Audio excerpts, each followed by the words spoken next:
They are part of an ancient quest to push beyond our boundaries, to see what lies beyond the horizon.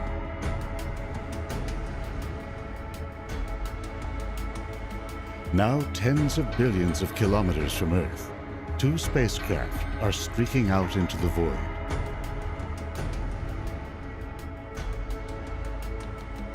What will we learn about the galaxy, the universe,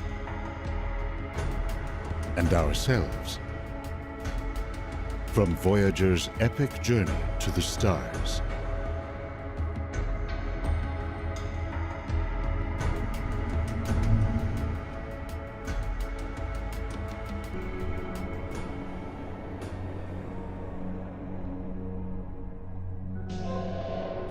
December 19th, 1972.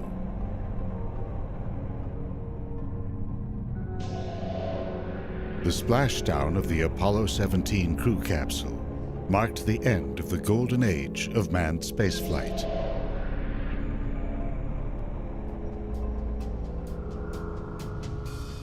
The Mercury,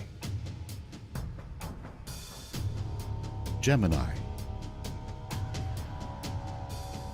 and Apollo programs had proven that we could send people into space.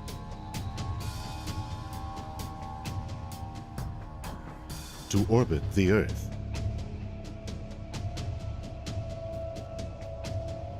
Fly out beyond our planet. Then land on the Moon and walk among its ancient craters. The collective will to send people beyond our planet faded in times of economic uncertainty, war, and shifting priorities.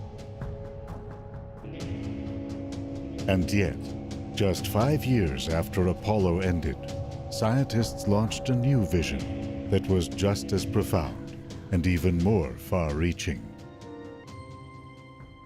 We knew we were on a journey of discovery when we launched the Voyager spacecraft, but we had no idea how much there was to discover. We had a sense that we knew what it felt like to be Magellan or Columbus. It didn't all go smoothly. Early computer problems threatened to doom Voyager 2.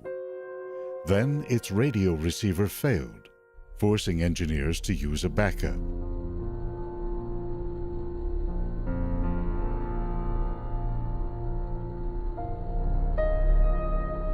Now, after more than 3.5 decades of successful operations, the twin spacecraft are sending back information on their flight into interstellar space.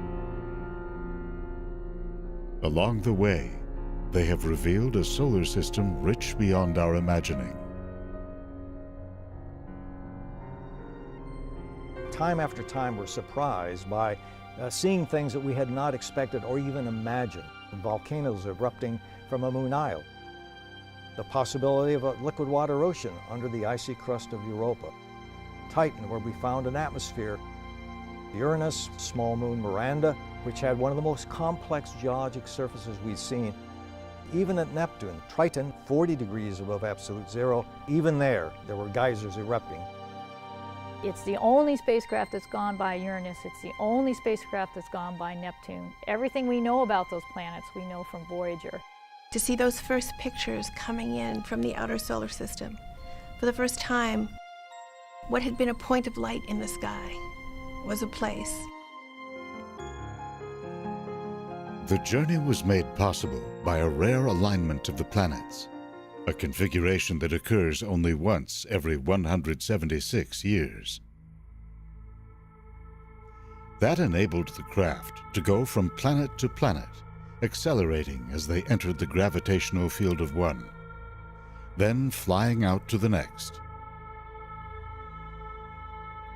The Voyagers carried a battery of scientific equipment to collect data on the unknown worlds in their path. That included a pair of Vidicom cameras and a data transfer rate slower than a dial-up modem.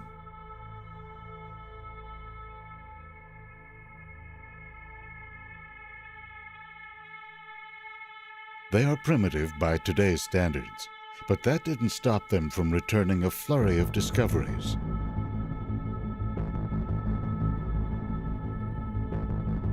On Jupiter's moon Io, Voyager's cameras spotted 9 erupting volcanoes. They documented volcanic plumes reaching 300 kilometers into the atmosphere at velocities of 1 kilometer every second.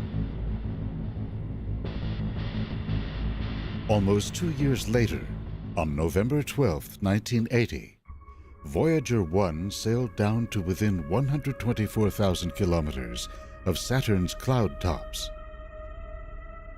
That's 1/3 the distance between the Earth and the Moon. It found that Saturn's atmosphere is almost entirely hydrogen and helium. It is the only planet in our solar system that is less dense than water. 1 year earlier, Pioneer 11 had detected a thick gaseous atmosphere on Saturn's large moon, Titan. Scientists decided to send Voyager 1 to follow up. It sent back clues to one of the most fascinating bodies in the solar system. Titan proved to be the only object in the solar system, other than Earth, with stable bodies of surface liquid. Not water, but vast lakes of liquid methane.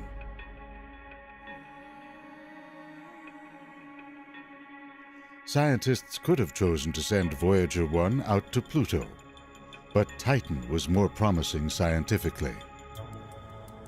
But that meant its grand tour of the outer planets was over. Voyager 1 headed north, above the plane of the solar system. 5 years later, and over 1.5 billion kilometers beyond Saturn, Voyager 2 reached Uranus.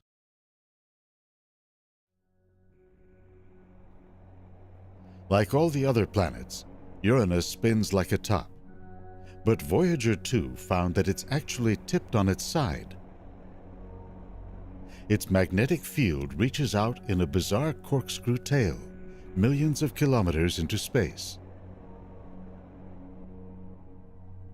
Voyager 2 discovered 2 new rings, thin, dark bands of ice, rock, and dust, with particles the size of a fist. Although the craft discovered 10 new Uranian moons, the most eagerly anticipated event was a close encounter with Miranda, perhaps the most bizarre object in our solar system.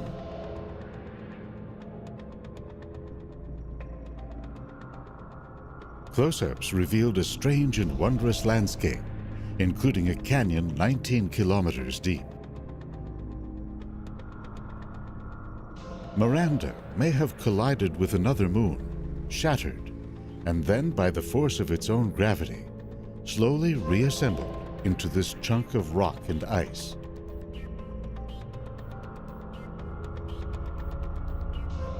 After 12 years on the road, Voyager 2 now sped toward its rendezvous with Neptune.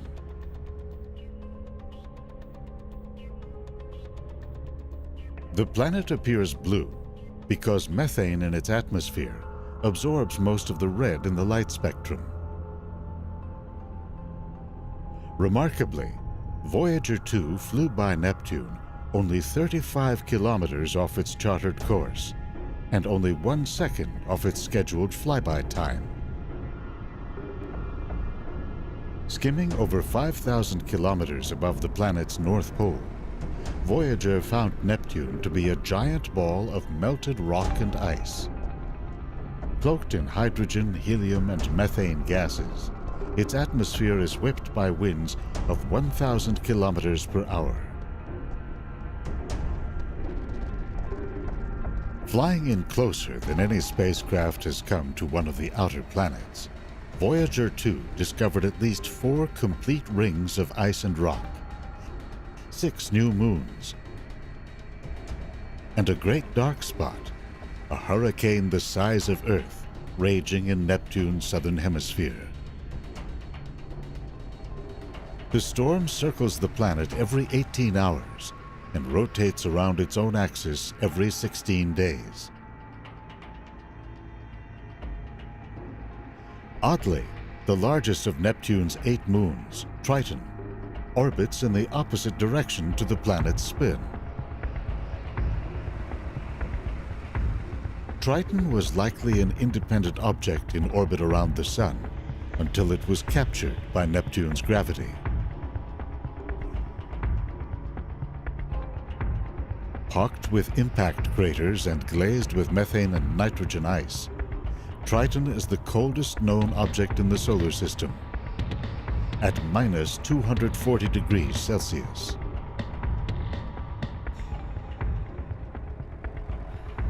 On its surface, scientists saw jagged mountains, high cliffs, and frozen lakes. The most bizarre discovery was the presence of icy geysers with plumes reaching 160 kilometers downwind. Leaving Neptune, Voyager 2 snapped one of the most remarkable pictures ever taken. Neptune and its cold moon Triton, framed by the dim light of the Sun.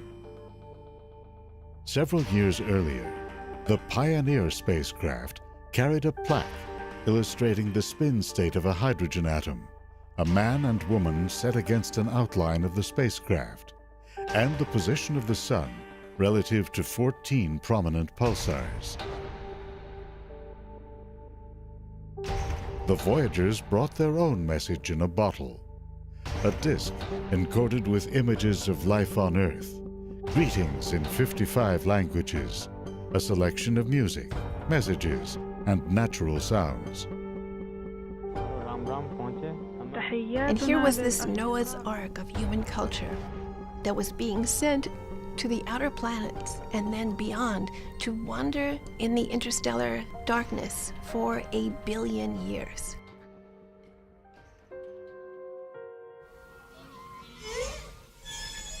On Valentine's Day, 1990, Voyager 1 looked homeward, and what did it find?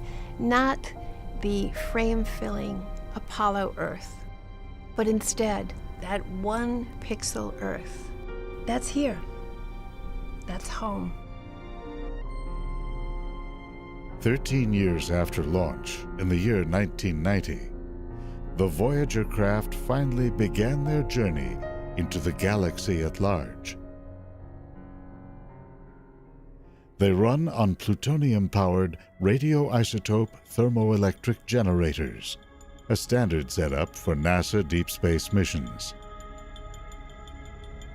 Because even these systems don't last forever, scientists have had to shut down Voyager's instruments one by one.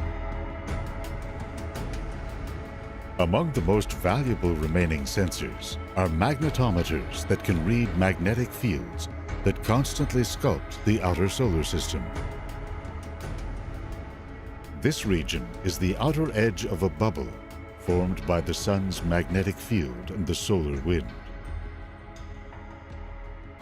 Tonight we're going to be getting the data back from a magnetometer roll calibration maneuver. And that maneuver actually happened on the Voyager 1 spacecraft more than 16 hours ago, but the data is finally making it back to the Earth. What we're doing is a roll about this high gain antenna. And so if the high gain antenna here is pointed out toward the Earth, we're going to be rolling the spacecraft along that high gain antenna. That roll is done so that we can calibrate the instrument so that we know what magnetic field belongs to the Sun and what component belongs to the actual spacecraft. They're very near the edge of the bubble the Sun creates around itself, called the heliosphere. We're getting very close to the boundary. We don't know how close because no spacecraft has ever been there before. But it could be another few months, it could be another few years, but it's probably not much longer than that. We travel 1 billion miles every 3 years. You can't see the bubble the Sun creates around itself because it's invisible, but we can see an analog of it in a sink.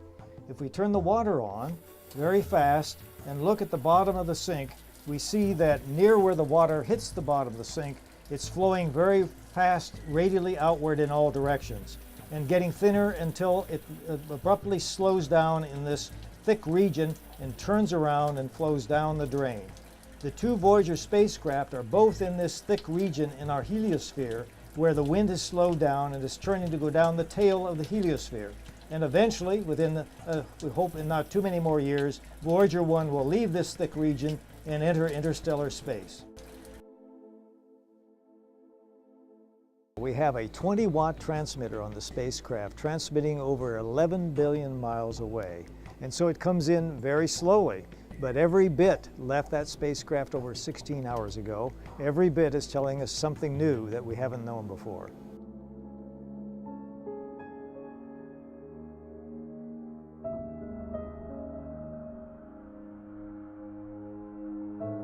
As the solar wind travels out from the sun, it pushes against the galactic medium and abruptly slows down in a region called the termination shock. Outside this is the heliosheath, where the sun's magnetic field is bent back by the interstellar wind. The sun's magnetic field spins in opposite directions on the north and south poles, creating a sheet where the two spins meet. This sheet gently ripples as it travels outward. When this sheet reaches the termination shock, it starts to compress like water waves hitting a wall. The Voyager spacecraft have now found that these stacked up ripples of magnetic field form smaller bubbles, shown here as a computer simulation. The discovery of this frothy character changes our understanding of how extremely fast-moving particles, called cosmic rays, enter our solar system.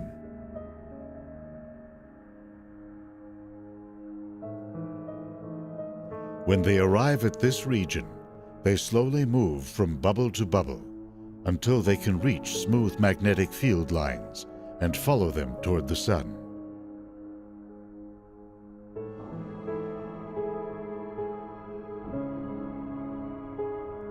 Recently, the twin Voyagers began their transition into interstellar space. Voyager today is headed for the edge of interstellar space. That's the space between stars, and it's filled with material that has been injected by the explosion of stars, matter which came from a particular direction, creating a wind which has shaped the bubble in which the solar system is surrounded.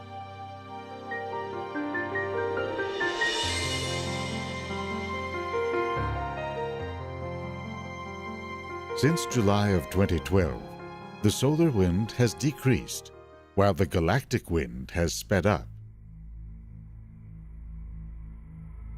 That places the craft in what scientists call the magnetic highway, where the alignment of magnetic fields allows particles from the sun to escape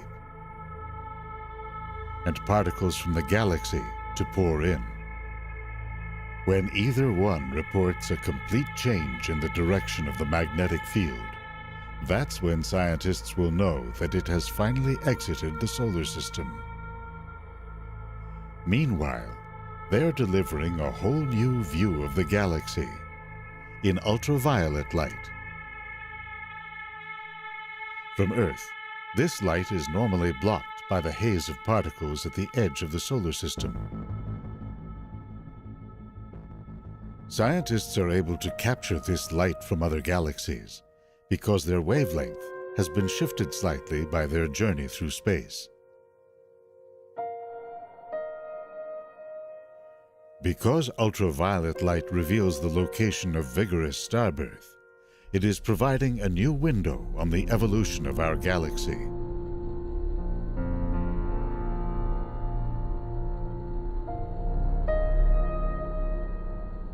The Voyagers will keep sending back this and other valuable data sets until their power begins to run out.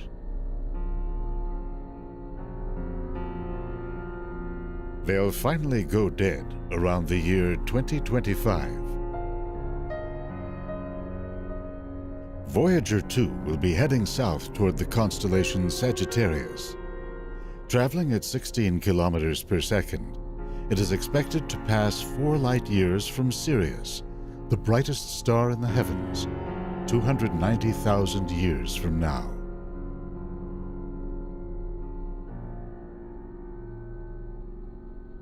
Its twin will continue on a northward track to a relatively empty region of our solar neighborhood. They will become silent emissaries from planet Earth, symbols of our boundless curiosity and aspiration.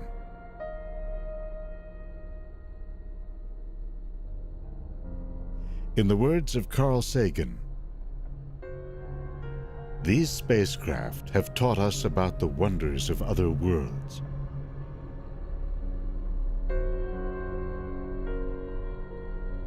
About the uniqueness and fragility of our own. About beginnings and ends. They have given us access to most of the solar system, both in extent and in mass. They are the ships that first explored what may be homelands of our remote descendants."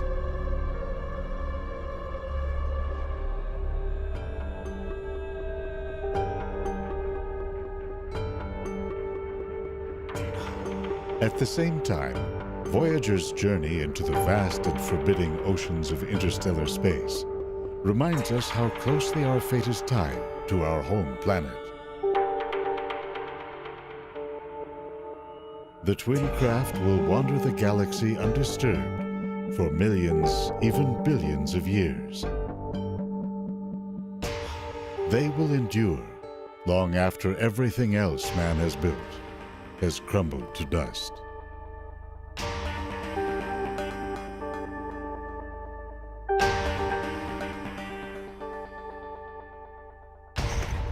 Compared to Voyager, we are living on borrowed time.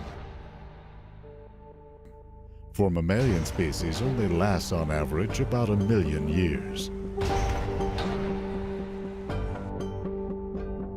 Our ability to follow them into deep space will take a new perspective on time and distance, beyond the short years and decades of human activities. We'll continue to track Voyager's slow but remarkable journey, while our civilizations and our planet change and evolve in the cosmic blink of an eye.